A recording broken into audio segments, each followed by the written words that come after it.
दौसा में बैंक का ऋण नहीं चुकाने के कारण किसान की जमीन नीलाम होने के बाद हुए सियासी विवाद के चलते गहलोत सरकार हरकत में आई है और मुख्यमंत्री अशोक गहलोत ने प्रदेश में किसानों की जमीन नीलाम करने पर तुरंत प्रभाव से रोक लगा दी है। मुख्यमंत्री अशोक गहलोत ने कमर्शियल सहित सभी तरह के बैंकों के रिमूवल ऑफ डिफिकल्टीज एक्ट यानी रोडा एक्ट के तहत कर्ज नहीं चुकाने पर किसानों की जमीन कुर्की और नीलाम करने पर तत्काल रोक लगा दी है। दौसा के किसान की जमीन नीलाम करने के बाद देश भर में ये चर्चा का मुद्दा बन गई थी। किसान नेता राकेश टिकैत भी दौसा पहुंच गए थे। राज्य सरकार ने रामगढ़ पचवाड़ा के किसान की जमीन नीलाम कल ही रोक दी थी और आज प्रदेश भर में रोक लगा दी है। आज मुख्यमंत्री अशोक गहलोत ने एक बयान जारी करके जमीन नीलामी रोकने के निर्देश दिए। मुख्यमंत्री ने कहा कि राज्य सरकार ने सहकारी बैंकों के कर्ज माफ किए हैं और भारत सरकार से आग्रह किया है कि कमर्शियल बैंकों से वन टाइम सेटलमेंट कर किसानों के कर्ज माफ करे। नवंबर 2020 में राज्य सरकार ने विधानसभा में इस बारे में बिल पारित किया था, लेकिन अभी तक राज्यपाल की मुहर लगने का इंतजार है। अब माना जा रहा है कि नए सियासी विवाद के बाद राजभवन इस बिल पर मुहर लगाएगा और ये कानून बन पाएगा और इसके बाद भविष्य में किसानों के सामने नीलामी की नौबत नहीं आएगी। गुरुवार का दिन बाड़मेर जिले के लिए सौगातों का दिन रहा। मुख्यमंत्री अशोक गहलोत ने बाड़मेर जिले के विकास कार्यों का शिलान्यास एवं लोकार्पण किया। करीब 350 करोड़ रुपए की लागत से बाड़मेर जिले में होने वाले कई विकास कार्यों का सीएम अशोक गहलोत ने वर्चुअल शिलान्यास और लोकार्पण किया। बाड़मेर जिला मुख्यालय स्थित मेडिकल कॉलेज से संबंध नवीन अस्पताल का शिलान्यास किया, जो करीब 192 करोड़ रुपए की लागत से बनने जा रहा है, जिसके बाद सीमावर्ती बाड़मेर जिले सहित आसपास के कई जिले के लोगों को चिकित्सा सुविधाएं मिलेगी। इसके साथ ही बाड़मेर शहर में यातायात व्यवस्था को सुगम बनाने के लिए करीब 39 करोड़ रुपए की लागत से बनने वाले रेलवे ओवरब्रिज और अंडरब्रिज का भी शिलान्यास किया गया। साथ ही बाड़मेर के इंजीनियरिंग कॉलेज के 2 भवनों का भी लोकार्पण और शिलान्यास मुख्यमंत्री अशोक गहलोत द्वारा किया गया। वहीं बाड़मेर के जिला अस्पताल में करीब 2 करोड़ रुपए की लागत से बने 20 बेड के आईसीयू वार्ड का भी लोकार्पण सीएम अशोक गहलोत ने वर्चुअल किया। इस कार्यक्रम में राजस्थान सरकार के स्वायत्त शासन मंत्री शांति धारीवाल के अलावा चिकित्सा मंत्री प्रसादी लाल मीणा, वन मंत्री हेमाराम चौधरी सहित जिले भर के कई जनप्रतिनिधि, विधायक एवं अन्य प्रशासनिक अधिकारी मौजूद रहे। बाड़मेर जिला इन दिनों विकास की राह पर अग्रसर है। लगातार बाड़मेर जिले में कई विकास कार्यों के साथ साथ रिफाइनरी से लगा करके कई तेल खनन कंपनियां भी काम कर रही हैं, जिससे स्थानीय लोगों को रोजगार भी मिलता रहा है। यूपी चुनाव से एक बड़ी खबर सामने आई कि पूर्व मुख्यमंत्री और समाजवादी पार्टी के अध्यक्ष अखिलेश यादव मैनपुरी की करहल सीट से चुनाव लड़ेंगे। इस सीट पर समाजवादी परिवार का प्रभाव माना जाता है। जातिगत समीकरण भी अखिलेश यादव के पक्ष में बताए जाते हैं। बताया जा रहा है कि इस सीट पर करीब 1.5 लाख यादव मतदाता हैं। एक और पहली बार विधानसभा चुनाव लड़ रहे अखिलेश ने सेफ सीट से चुनावी मैदान में उतरने का फैसला किया है, तो वहीं समाजवादी कुनबे में जैसे भगदड़ मची हुई है। अखिलेश की साइकिल छोड़कर लोग भगवा रंग में रंग रहे हैं। अखिलेश के सामने मुश्किल यह है कि जिन समाजवादियों ने पार्टी छोड़ी है वे या तो परिवार के सदस्य हैं या फिर मुलायम सिंह के करीबी रिश्तेदार।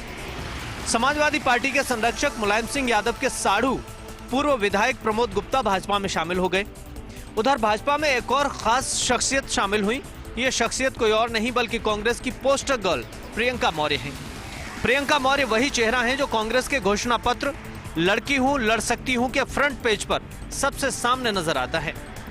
बीजेपी में शामिल होने के बाद प्रियंका ने कहा कि मुझे कहा गया कि सरोजनी नगर क्षेत्र में काम कीजिए, जबकि कांग्रेस नेता टिकट पहले ही किसी और को बेच चुके थे। प्रियंका मौर्य ने कहा कि कांग्रेस ने वोटर को आकर्षित करने के लिए उनके चेहरे का इस्तेमाल पोस्टर पर किया। उन्होंने कहा कि मैं आज कहती हूं, लड़की हूं, लड़ने का हुनर रखती हूं, मेहनत भी की, परिणाम भी अच्छे आए, मुझे लड़ने का मौका नहीं मिला। यूपी के सत्ता संग्राम में अखिलेश यादव ने अपना मैदान चुन लिया है। योगी आदित्यनाथ का रण क्षेत्र भी अब घोषित हो चुका है। राजनीतिक पार्टियां लगातार अपने प्रत्याशियों की लिस्ट निकाल रही हैं। इस बार भले ही रैलियों और रोड शो का जोर ना हो, लेकिन सोशल मीडिया से लेकर वोटर्स की चौपाल तक चुनावी चर्चाओं का जोर जरूर चल रहा है। उत्तराखंड चुनाव को लेकर बीजेपी ने अपनी 59 उम्मीदवारों की लिस्ट जारी कर दी है। आपको बता दें कि इसमें मुख्यमंत्री पुष्कर सिंह धामी को खटीमा से उतारा गया है, जहां के वो 2 बार विधायक रह चुके हैं। वहीं प्रदेश अध्यक्ष मदन कौशिक को हरिद्वार से उतारा गया है। उत्तराखंड विधानसभा चुनाव में बीजेपी ने 59 में से 15 ब्राह्मण चेहरों और 3 बढ़िया चेहरों को टिकट दिया है। बताया गया है कि 10 विधायकों के टिकट कटे हैं और 4 आध्यात्मिक नेताओं को टिकट दिया गया है। सतपाल महाराज चौबट्टा खाल से चुनाव लड़ेंगे। उत्तराखंड महिला कांग्रेस की अध्यक्ष सरिता आर्या, जिन्होंने इसी हफ्ते बीजेपी ज्वाइन की थी, उनको नैनीताल से टिकट दिया गया है। बीजेपी की तरफ से प्रहलाद जोशी ने प्रेस कॉन्फ्रेंस करके उम्मीदवारों के नामों का ऐलान किया।